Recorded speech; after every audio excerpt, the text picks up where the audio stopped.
Okay, so we're back in the saddle here, and again working our way to the west. Our next major feature is not coming up, shockingly, for another mile, pretty much till we get to milepost 24. So I mentioned at the beginning of this episode that this section here is one of the longest, straightest sections. Today's hike, there's one curve. There is exactly one curve in the railway grade. We're kind of you can hear there is an airfield or an airport north of Geraldton, and there's been this sort of steady stream of planes and helicopters taking off. Try not to kill myself here in the ballast. Anyway, so as I was saying about the grade, how it's very, very, man, that's loud. It's very, very straight. I'm gonna do a little measurement here because basically this straight section until we get to the curve, and I'll point out when we get to the curve. This straight stretch basically starts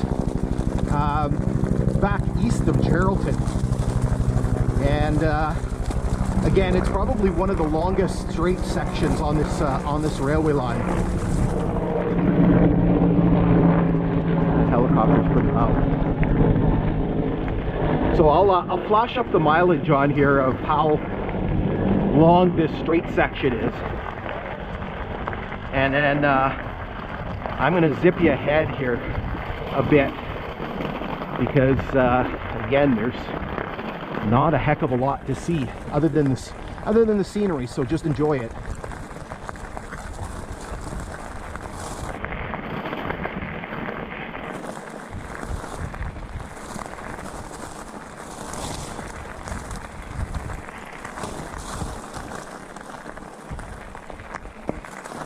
So here we're going through a little cut, and I can actually, it's so straight, I can actually see the next stopping point, which is a small little bridge. I can actually see the concrete barricade for it way up ahead.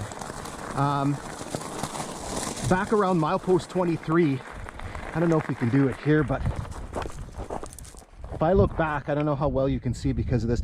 As I was going east, I could actually see cars crossing the main road in Geraldton, which is basically like milepost 20.8. Right, so that's like a couple of miles away, 2.5 miles away. I could actually see the cars, the glint of the metal crossing.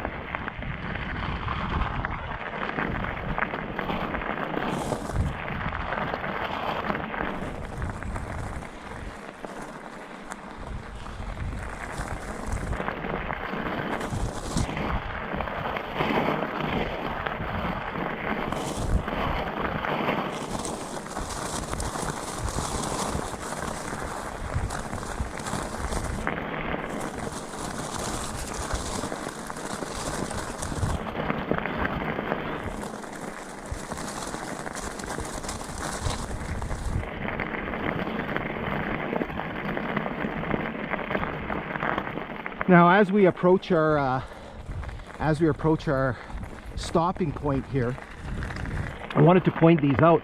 We've seen a lot of these lately, these things that are growing up, these weeds or whatever they are, growing up beside the grade, and I wasn't quite sure what they were. And then I saw a post on social media about them, and I'll put the name up on the screen too. I'm just trying to read off my phone here. So these things are called the common mullein, if I'm saying that right. Verbascum thapsus. Again, I'll put that up on the screen. So apparently it came over from Europe, and it's been used as a traditional tea for soothing coughs. Interesting to know. So like I said, in some of the later sections you'll see past the west of here, because the grade isn't well traveled, you'll actually see them kind of growing up in the middle of the grade, and again you can see how kind of tall they get. So this is kind of it is kind of an invasive species because it is not common to this area, apparently again from Europe. Okay, so here we're getting into an interesting section. We do have a point of interest, actually a couple points of interest coming up, because we do have a little bridge coming up, and on the other side of the bridge is a station, Bankfield and later Macwell Station. Here you can see this big kind of swampy area that was flooded as late as last June. If you and I'll mention this again up ahead, if you actually go on Google Earth and you kind of go to Geraldton and then you kind of scoot to the east, you'll actually see this big kind of flooded area, and it actually looks like it's actually on top of the grade, and I'll mention that up ahead.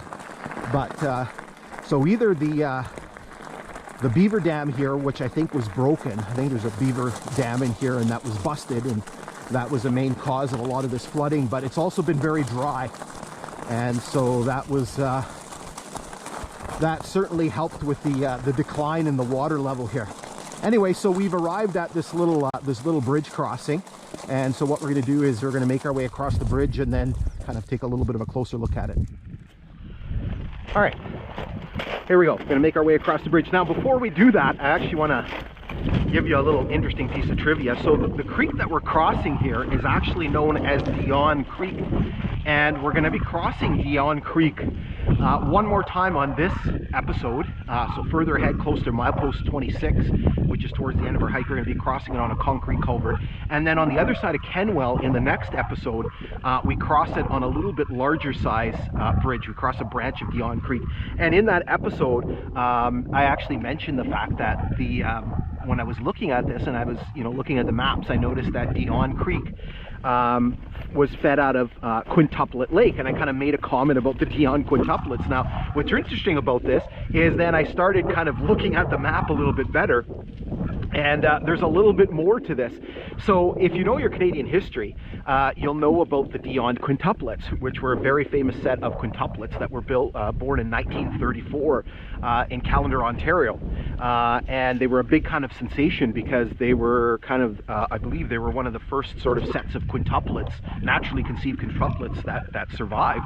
And when you actually look at a map of this area, so the quintuplets were born around the time that this whole area was being developed. And so if you actually take a look at a map, and I'll put that up on the screen, you can actually see that there's Dionne Creek, and then there's actually Dionne Lake, and there's a Quintuplet Lake, and then there's 5 lakes all named after the sisters, Marie, Annette, Cecile, Yvette, and then I can't remember the other one. There's also a lake named after Alan Dafoe, who was the doctor, I believe, who delivered them. So it's kind of a little interesting piece of trivia.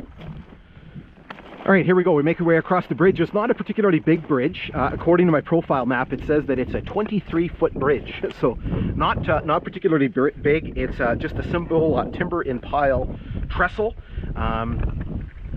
It's not in too bad shape. You can see a little bit of deterioration here on the ties, but pretty decent shape. You can see some of the debris down here below, and so what we're going to do is we're actually going to we'll jump down and we'll go take a look at the trestle from the sides here. Okay, so we're down here on the south side of the grade, and you can see this the side profile of this small little trestle bridge. I don't know if I want to get any closer. It's kind of a swampy area here. You saw that as we were sort of coming in, but it's going to become a little bit more evident, is the word that I'm looking for, as we kind of keep pushing our way west into the siding here at Bankfield.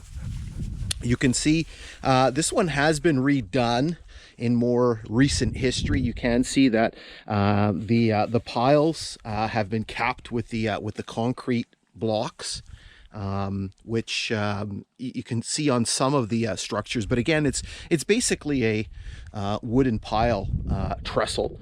So there's 3 bents, 3 sets of piles. So we're just gonna quickly just jump over to the north side and see what's going on there. Okay, so we're down here. You can see this very, very large kind of flooded area, and I'm going to talk a little bit more about this flooded area as we kind of move more west down the grade. You can see it has dried up a bit. so we can get a little bit closer. You can see that this was all underwater at one point.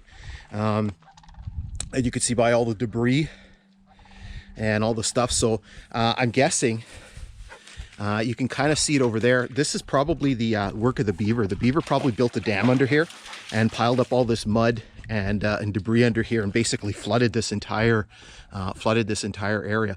But again, we're going to talk a little bit more about that as we start pushing west. So with that being said, we're going to hop back up on the grade, and we're going to continue pushing west, and we're just about to enter Bankfield siding.